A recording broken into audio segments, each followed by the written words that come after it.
Hannah's knees hit the asphalt, just as the plastic bowls burst open, her hot chili and cornbread bleeding across the crowded downtown sidewalk. Laughter erupted before she could even catch her breath. Gavin stood over the ruined food, a polished Italian loafer still pressed into one crushed container. His rich fiancée, Meredith, was laughing at his side. "Look at you," he said, loud enough for half the lunch rush to hear. "You once dreamed of being my wife. Now you sell food out of a tin can just to keep your family afloat." Hannah's fingers trembled as she reached for the spilled food. Then a black luxury sedan stopped beside her cart, and the man inside stared at her like he already knew her name.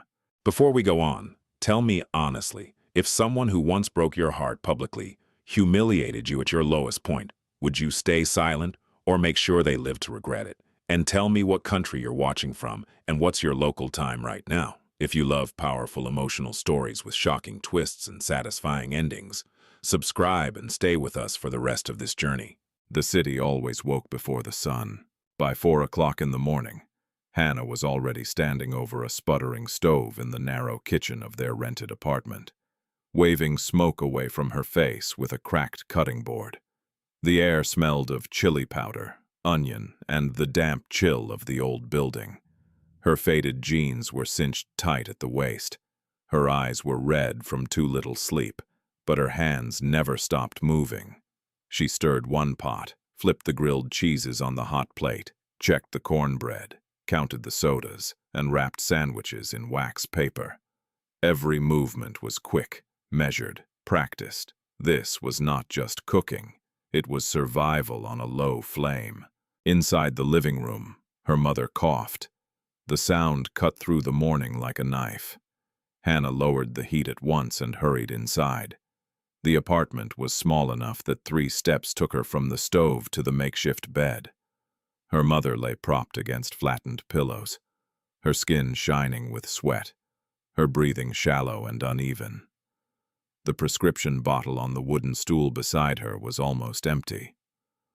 So was their bank account. "Easy, Mom," Hannah whispered, kneeling beside her. "Don't try to sit up too fast." Her mother forced a faint smile.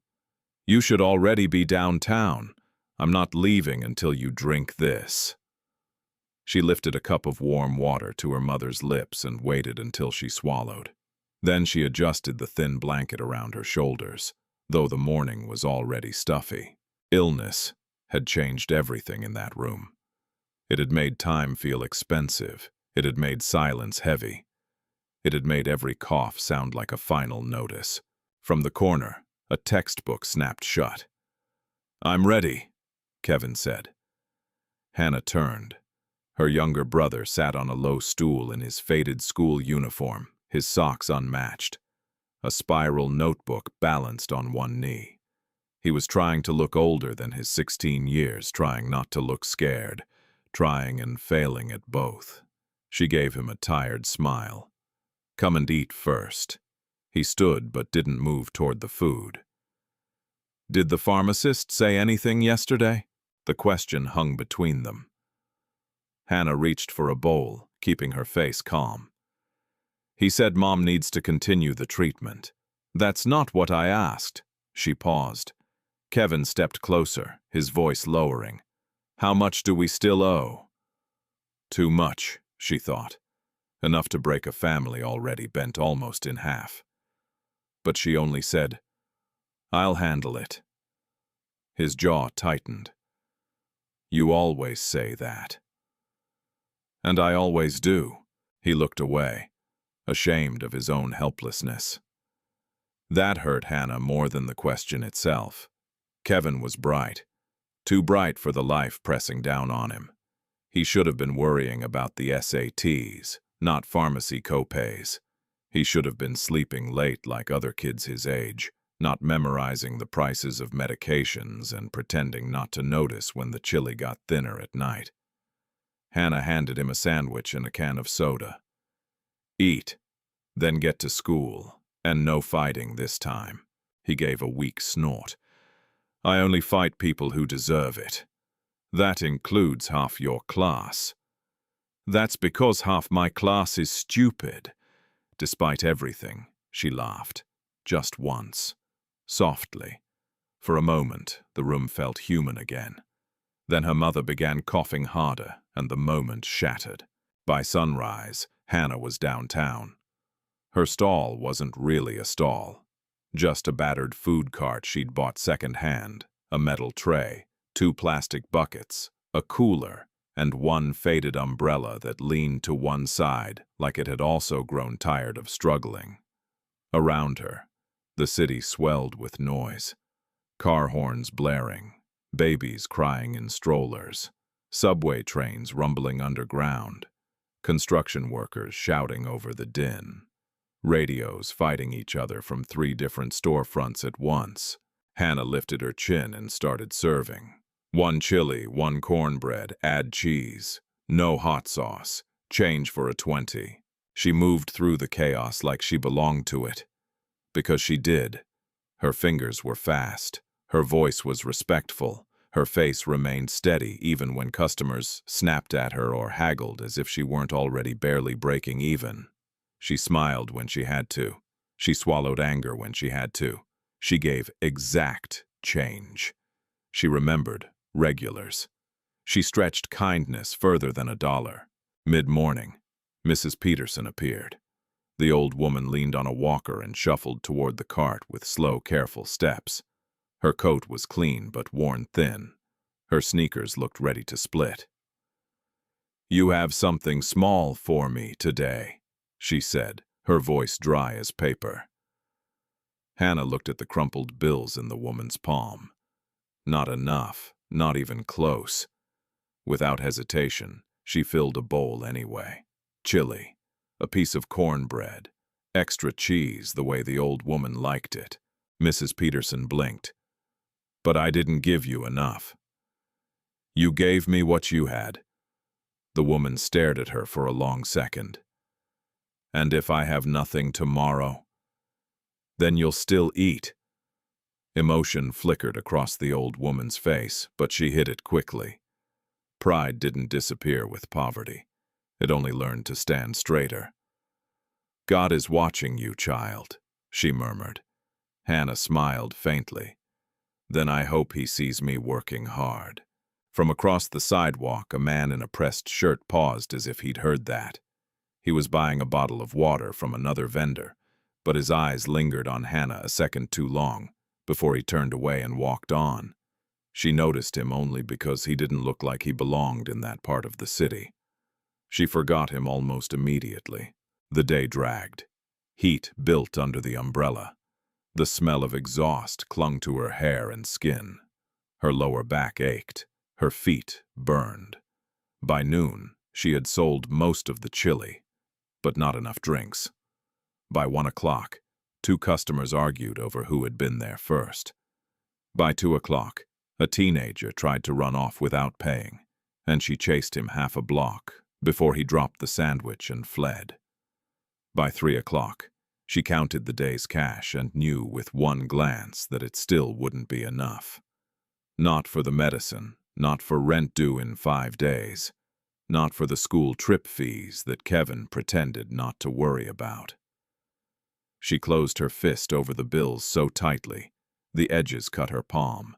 Later, when the rush thinned, 2 women from a nearby office building began talking loud enough for her to hear. "That was him yesterday, wasn't it?" "Who?" "The hotshot, the one with the rich fiancé." Hannah kept packing takeout bowls, eyes lowered. The second woman clicked her tongue. "That man has no shame to disgrace a woman like that in public." The first woman laughed bitterly. "Men like him always come back when life humbles them." "Not that one. He looks like the kind who would drown and still ask if his suit was expensive." They both laughed. Hannah did not.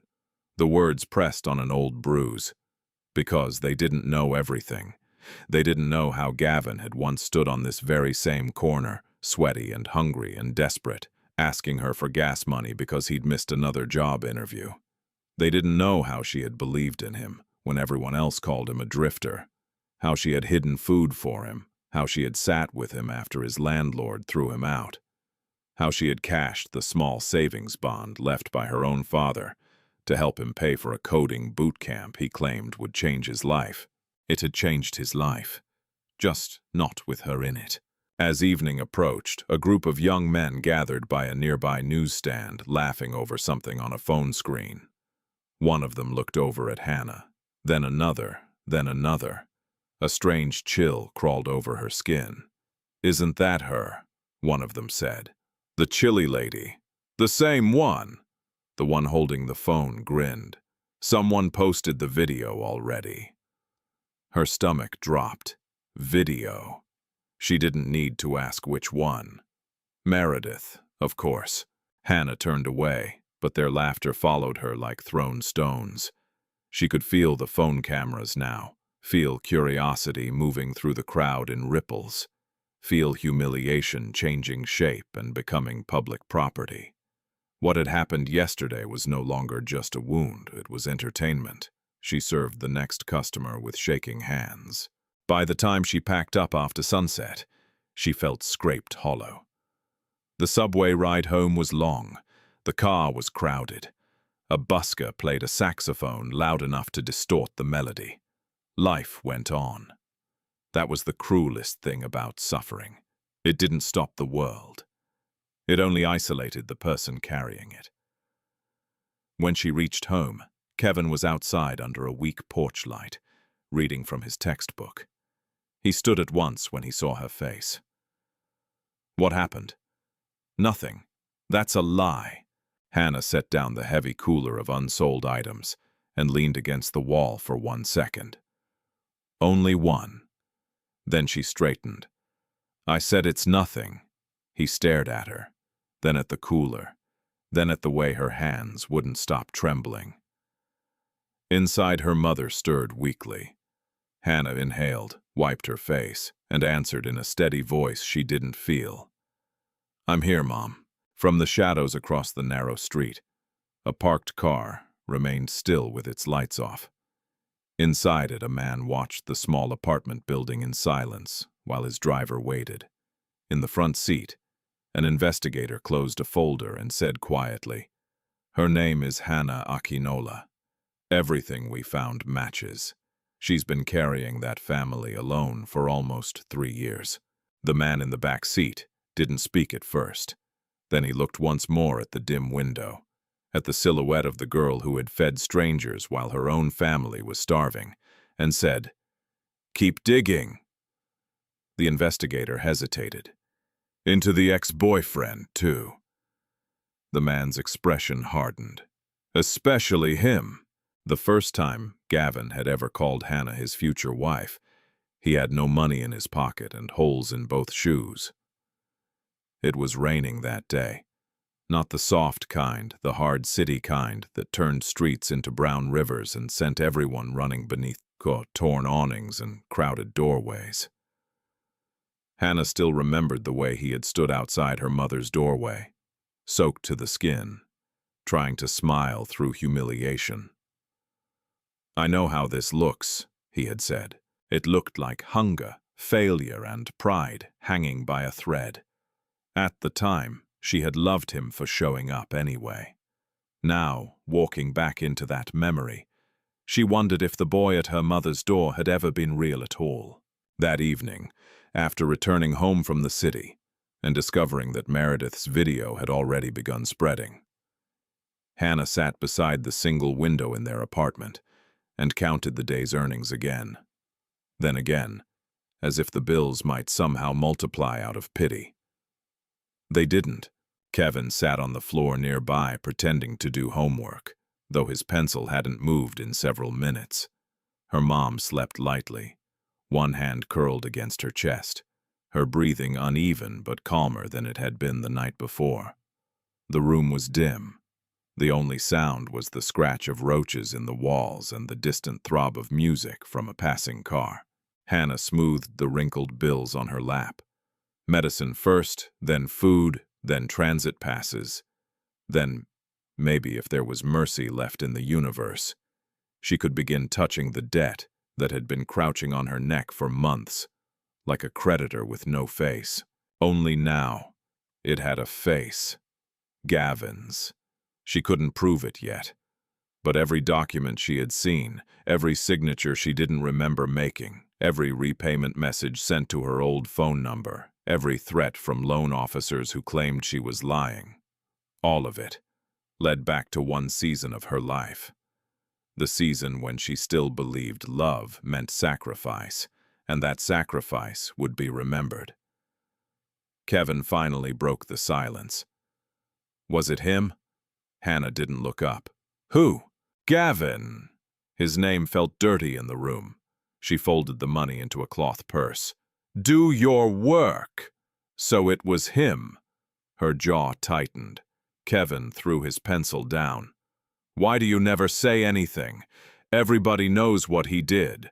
The whole neighborhood talks. He used you. He left you. He insulted you in public. And now there's this debt. Why do you keep acting like silence is strength? Hannah turned to him slowly. Because noise doesn't pay hospital bills. He opened his mouth, then closed it. Because anger doesn't bring food. Still nothing. And because if I let myself break every time life gave me a reason to, there would be nobody left standing in this family. The words came out harder than she intended. Kevin's face changed at once. He looked ashamed, then guilty for looking ashamed. Hannah exhaled and softened her tone. I'm not defending him. Then why not fight him? Because men like Gavin don't fight fair. Kevin stared at the floor. I hate him. Hannah looked away toward her sleeping mother. That makes two of us. But hate, she knew, wasn't the whole truth. The whole truth was uglier. Because before she hated him, she had once built little hopes around him like a woman building a house out of dry leaves, knowing wind existed, but praying it would pass her by. Years earlier, Gavin hadn't been polished. He hadn't worn imported cologne or shiny watches or those pointed shoes that announced themselves before he entered a room. He had been restless, charming, desperate, and painfully ambitious. The kind of man who spoke about the future as if it were an appointment only he could see. He used to visit her cart before sunrise, back when the cart was smaller and her father was still alive. Just give me 1 more month, he would say. You'll see. 1 more month became 3, then 6, then a year. His schemes changed, his promises didn't. 1 week it was a training program. The next it was a contact in another city. Then someone's cousin who knew someone at a bank. Then a business plan that only needed a little support to become the breakthrough. And Hannah had supported him. God, how she had supported him. When he couldn't pay for gas to attend an interview, she gave him the money from her own savings tin. When his landlord locked him out, she brought him food wrapped in foil and met him behind a mechanic shop so his shame would stay private. When he wanted to register for that coding boot camp, she cashed the only savings bond her father had bought her before his illness worsened. He had cried when he found out. Actually cried. No one has ever believed in me like this, he had whispered, taking her hands and pressing them to his forehead. I swear to you, Hannah, the day I rise, I will rise with you. The memory made her stomach turn. Because she had believed him. Because she remembered exactly how his voice had sounded when he lied best. Low, tender, wounded, grateful, like sincerity wearing borrowed clothes. The next morning, Hannah rose before dawn again. The body could be humiliated and still wake to responsibility. That was the cruelty of adulthood. She cooked in silence, checked on her mom, left food for Kevin. Then before heading downtown, she made a detour. The loan office sat above a pawn shop in a concrete building stained by rain and age. A flickering neon sign buzzed above the stairwell. The receptionist at the desk barely looked at her before asking for an account number. Hannah slid the paper across. The woman typed, paused, typed again, then raised one eyebrow. You're overdue. I know. Very overdue. I said I know. The woman clicked her tongue and turned the screen slightly away. There was also an attempted restructuring 6 months ago. Hannah froze. By who? Excuse me? Who requested it? The receptionist shrugged. We only have the submission record. Not everyone comes in physically. Can I see it? No. Hannah leaned closer. Please. I just need to know whether... Ma'am, this is not a public library. The humiliation was small compared to what she had already endured, but it still burned. Hannah swallowed it and lowered her voice. Was it approved? No. Signature mismatch. Her pulse jumped. Signature mismatch. So somebody tried to change the repayment structure, she said slowly. Using my name. The receptionist gave her a long, irritated look, then checked something else. There's a contact number attached to that request. Hannah's hands tightened on the edge of the counter. Can I have it? No, please. The woman sighed, the sigh of someone reluctantly choosing humanity. She tore a small piece of scrap paper from a used notepad, scribbled the digits, and slid it across. Hannah looked down. She knew the number, even before her mind accepted it. Her body did. Gavin. Not his current number, an older one. But his. For 1 second the room tilted. She saw his face, younger, smiling, telling her, "It's only until I get on my feet." She saw herself counting money into his palm. She saw her father coughing blood into a cloth while she pretended not to notice, because there were too many emergencies in one house already. And now this. Not just emotional betrayal, not just public humiliation, fraud. She folded the paper carefully, as though careful hands might prevent violent thoughts. The receptionist frowned. You know the number. Hannah's voice came out flat. Yes. On her way down the stairs, the air felt too thin. Outside, traffic roared. Hawkers shouted. Someone somewhere was grilling hot dogs. Life, once again, refused to pause for revelation. Hannah stopped beneath the awning and called the number anyway. Switched off. She called again. Still off.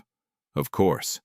Men like Gavin never stayed reachable when truth came looking for them. At the food cart, work blurred. She sold mechanically, her mind split in two. One half counted plates and change. The other replayed old scenes now coded in new meaning. Had he started using her name while he was still with her? Before Meredith. Before money changed his clothes and his accent and his appetite for cruelty. Or had he always seen her as useful before he ever saw her as loved? Near noon, he appeared. Not alone. Gavin never arrived alone anymore. He moved with an entourage now as though witnesses were part of the costume. 2 sharply dressed friends walked beside him, laughing at something one of them had said. Gavin wore dark sunglasses despite the cloud cover. His shirt was crisp, his beard trimmed to perfection. Expensive watch, controlled swagger. He stopped in front of the cart and removed the glasses slowly. Hannah kept serving a customer. 1 chili, 1 cornbread, the woman said, pretending not to notice the tension thickening the air. Hannah packed it. Gavin smiled. You're not going to greet me. She handed the customer her food. That'll be $7.50. The woman paid and hurried away. Gavin leaned one elbow on the cart like he belonged there. Still angry, Hannah looked at him then. Really looked. He was handsome. That had always been true. But handsome had curdled on him. It now looked like something sharpened for selfish use. You used my name, she said. His smile flickered. Just once. Then came back. I don't know what you're talking about. You forged a loan request. Careful. You took out loans in my name. His friends exchanged quick glances. Gavin chuckled, but it sounded rehearsed. This is a sidewalk, Hannah, not a courtroom. Lower your voice. Answer me. Or what? Her breathing went shallow. Gavin leaned closer, his tone dropping. You really want to do this in public? That sentence told her everything. Not innocence, not confusion. Strategy. He was already calculating what could be denied, what could be twisted, what could be turned back against her. I supported you, she said, the words slipping out before pride could stop them. When you had nothing. Had. Gavin's eyes cooled. And there it is, the real problem. You still think helping someone gives you ownership. Hannah stared at him in disbelief. You begged me for help, she whispered. And you gave it willingly. His voice hardened. Don't act like I held a knife to your throat. The cruelty of it was almost elegant. Take the sacrifice. Rewrite the history. Blame the giver. One of his friends shifted uncomfortably, but Gavin didn't stop. You people always do this, he said. You confuse pity with investment.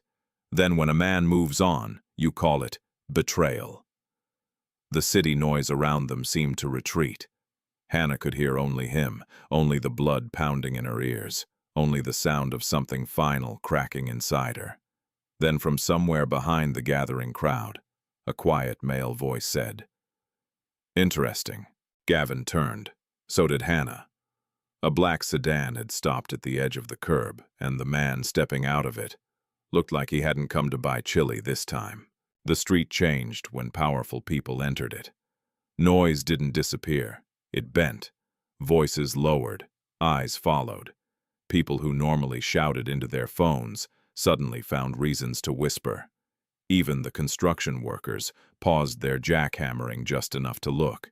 The stranger from the car stepped fully onto the grimy sidewalk with the calm of a man who had never needed permission to occupy space. He wore no flashy jewelry. No bodyguards pushed ahead of him.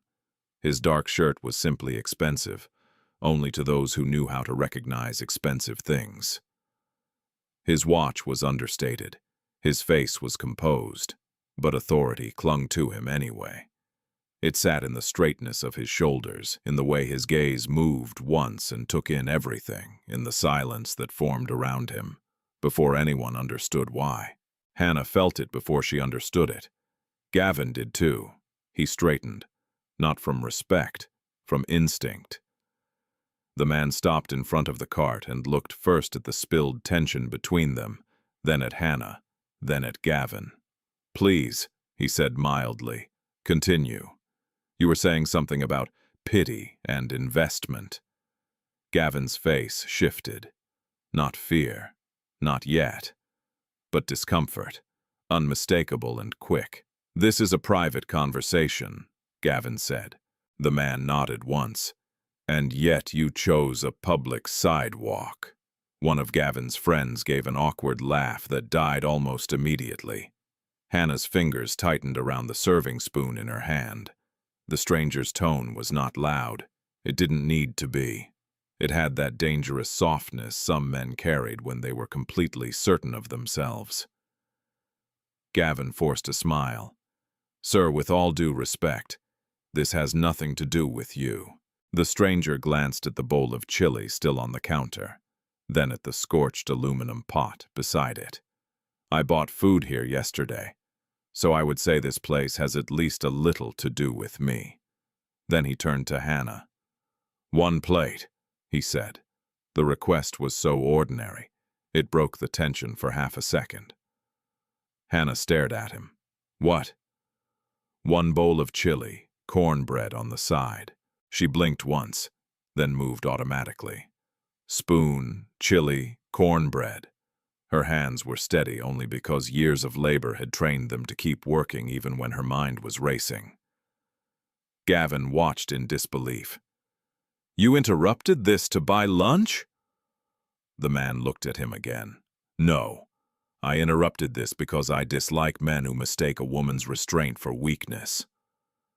Silence hit. Thicker this time. Someone behind them muttered, Damn. Gavin laughed too sharply. You don't know the full story. Then tell it. The smile vanished from Gavin's face. For a moment, Hannah almost pitied him. Almost, because she recognized the look that entered his eyes now. It was the look of a man who suddenly sensed the room had tilted away from him, but hadn't yet figured out why. He adjusted his cuff. My former relationship with this woman is complicated. Complicated, the man repeated. Yes. And the debt in her name? Gavin froze. Hannah felt her heartbeat slam against her ribs. He knows, she thought. But how? Gavin recovered quickly, though not quickly enough. I have no idea what you're talking about. The stranger took the bowl Hannah offered him and placed a few folded bills on the counter. Far too much. Hannah immediately pushed half of it back. It's too much. He looked down at the bills, then back at her. Keep the change. No. A flicker crossed his face. Interest. Approval. Something close to surprise, though smaller than surprise and sharper. It's too much, Hannah repeated. I don't take what I didn't earn. Behind her, one of the women from the neighboring office made a quiet sound in her throat. Half admiration, half worry. The stranger held Hannah's gaze for 1 second longer, then nodded and took back the extra amount without offense. Fair enough. Gavin stared between them. You're making a scene over nothing. The stranger tasted a spoonful of chili, chewed, swallowed, then said, No, you made a scene. I'm only trying to understand why a man dressed like success sounds so frightened of a food vendor. That one landed cleanly. A few people in the crowd snorted. Gavin's face hardened at once. I'm not frightened of anyone, he said. Good, the stranger replied. Then answering a simple question shouldn't trouble you. Gavin's voice cooled. And who exactly are you to question me? The man dabbed one corner of his mouth with a napkin Hannah had placed beside the bowl. Even that movement looked deliberate. My name is Theo, he said. Just Theo. Nothing more. Gavin waited as if expecting the name to explain itself. It didn't. Theo set the bowl down and leaned one hand lightly on the cart. Now about that debt. Gavin let out a short breath through his nose. If she told you some sad story, that's between us. Hannah spoke before she could stop herself. I saw the number used in the restructuring request. It was yours. Gavin turned on her instantly. And you believe that proves what? It proves you lied. It proves you're desperate. The old humiliation rose again, hot and bitter. But this time something held it in place. Not because it hurt less. Because Theo was watching, and under that gaze, Gavin's tactics suddenly looked smaller. Cheap. Obvious. Theo's expression didn't change. Did you borrow under her name? No. Did you authorize anyone else to? No. Did you benefit from any loan linked to her documents? Gavin's jaw flexed. I don't answer questions from strangers. Smart men do, when the stranger is the one deciding whether their next week is easy or unpleasant. That sentence moved through the crowd, like wind through dry grass. Jide frowned, really frowned now. His friends had stopped pretending this was amusing. Hannah saw one of them glance toward the parked sedan, then toward the driver, waiting beside it, then back at Theo with a flash of recognition. Too late. Gavin noticed it too. Something in his face shifted again. He looked more carefully at Theo, at the shirt, the watch, the car, the composure, then at the driver, then back. His confidence thinned by one invisible layer. Have we met? Gavin asked cautiously. Theo picked up a piece of cornbread. Not officially. That answer didn't help. Hannah said nothing. She could feel the moment stretching tight and becoming something larger than an argument at a food cart. A small boy squeezed between two women to stare openly at Theo's car. Another vendor whispered a name. Someone else whispered it back, uncertain. The rumor hadn't fully formed, but it was moving. Theo took one more bite, then looked at Hannah. "How often do you feed people who can't pay?" The question came so suddenly, she blinked. "What?" I asked. "How often?" Hannah glanced at Mrs. Peterson's empty bowl, still sitting at one edge of the cart, waiting to be washed. "As often as I can." "Why?" "Because hunger doesn't become less painful just because someone is poor." Theo nodded slowly, as if storing the answer somewhere. "And if you had the chance," he asked, "to leave all this behind tomorrow, the smoke, the insults, the debt, the struggle, what would you be willing to trade for it?" Gavin let out a short laugh. "Now that's a good question." But Hannah didn't answer quickly. The street seemed to hold still with her.